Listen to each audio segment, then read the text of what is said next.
उन्हाळ्यातील थंडगार कोशिंबीर जी शरीराला थंड ठेवते त्याची रेसिपी बघून गाजर टाकलेली आहे, तर थोडी गोबी टाकलेली आहे वरून.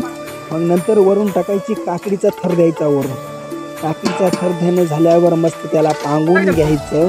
मग पांगून घेतल्यावर वरून कोशिंबीर टाकून द्यायची, जे आपण धने म्हणतो, ओली धने त्याच्यावर टाकून त्याची संपूर्ण मिसळून घ्यायची बरोबर.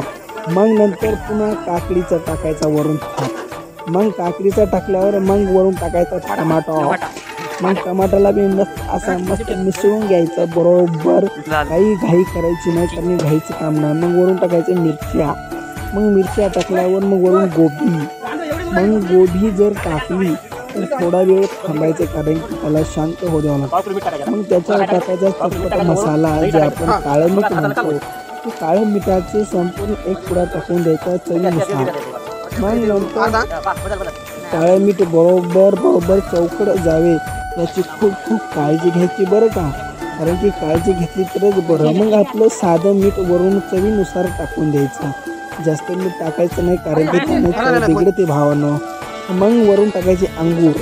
मग अंगुराने मस्त त्याला टेस्ट येते आणि आपल्या पोटामध्ये गार राहते उन्हाळ्याची.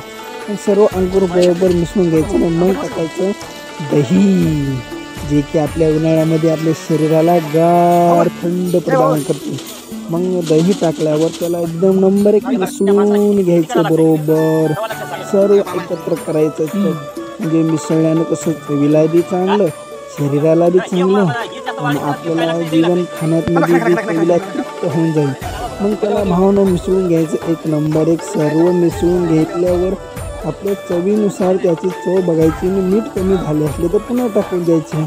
अशी उन्हाळ्याची कोशिंबीरची रेसिपी घरी करून बघा आणि याचा लाभ घ्या, कारण की उन्हाळ्यामध्ये खूप गरम असतं. त्याच्यामध्ये हा आपल्या शरीराला खूप लाभदायक असा आहे. बघू शकता कशी चव, कशी त्याला मिसळून आल्यावर एकत्र झाल्यावर त्याला खूप अशी चविष्ट येते. आणि आपल्या चॅनलला सबस्क्राईब करा भावांनो, लवकरात लवकर. आणि असेच व्हिडिओ बघण्यासाठी आपल्या चॅनलवर सपोर्ट फॉलो करा. तोपर्यंत आता भेटूया. जय